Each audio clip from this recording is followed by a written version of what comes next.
Hey guys, how you going? Hope you're all having a fantastic evening. Tonight I'm going to be doing another review, so you're going to have to put up with my ugly mug for a few minutes.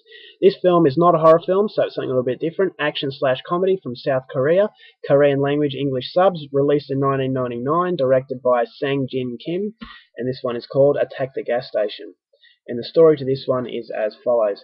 A group of bored teenagers decide to rob the local gas station.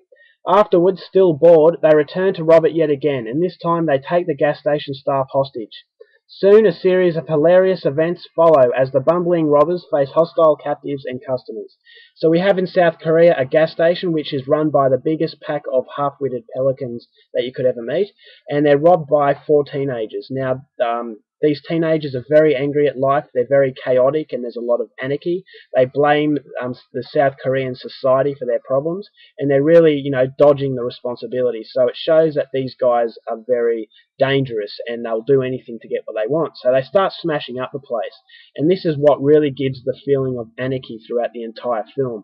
There is a lot of destruction, and there's a lot of destruction in hatred.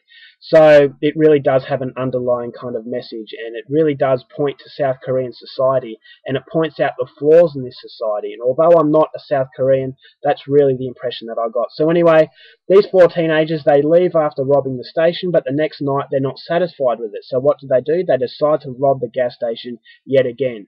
Now, whether that's bravery or stupidity,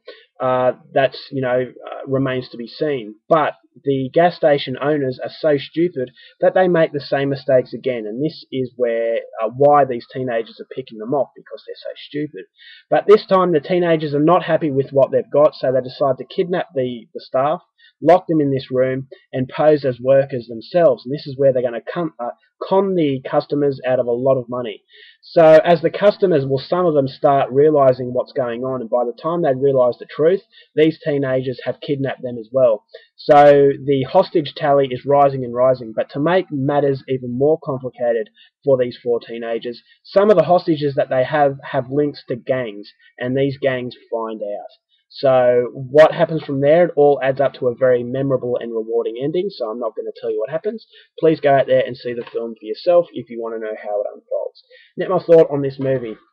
This one really surprised me. I was actually really glad that I bought it. It was a blind buy. I was hoping that I wouldn't regret it, and I certainly didn't. But having said that, it doesn't come without its problems.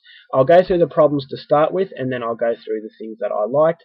Fortunately, the positives do outweigh the negatives. But my biggest problem with the film, it's a very crazy, very wacky, funny film, and it's a lot of fun.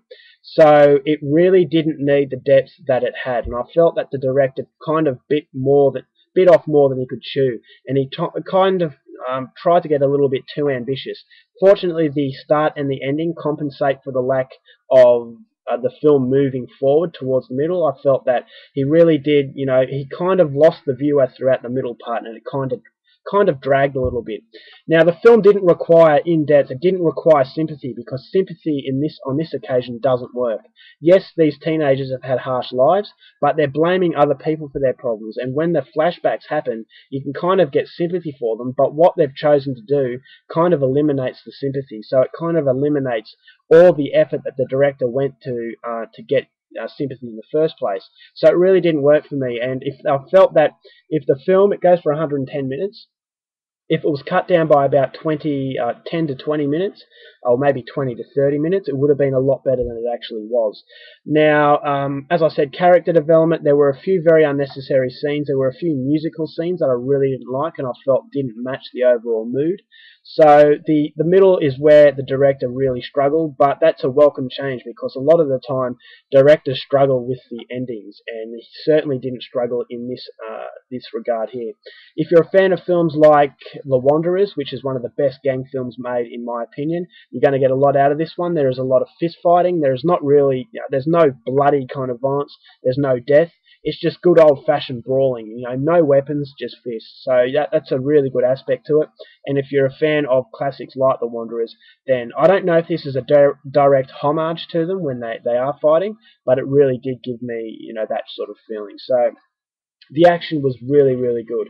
Now, another criticism I have of it is the fact that I'm not a Korean native. Now, a lot of the humor in this is much more subtle than usual Korean comedy. Yes, there are some slapstick moments in the film, but a lot of it is to do with Korean society and the pressures that Korean society put on the younger generation, especially in this time.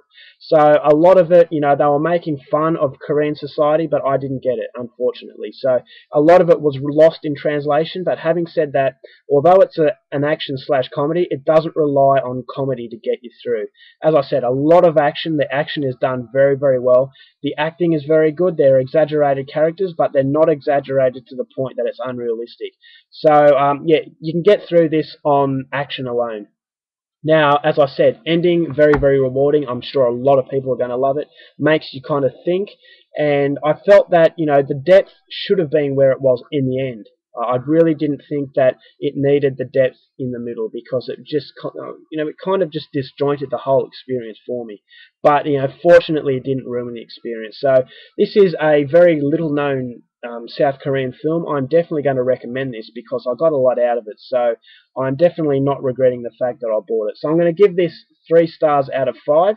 I just like the fact that it starts to things escalate and they just get so out of control, and by the end of it, you kind of it's just a really, really rewarding finish. And, it is a crazy film, but it does have a very underlying, very serious kind of subject that it is trying to portray. So, a lot to like about the film. It doesn't come without its flaws, but then again, which film doesn't? So, 3 stars out of 5. It's definitely going to come recommended from me. Alright guys, that's my review. I hope you enjoyed it. Until next time, take care of yourselves, and I'll see you later.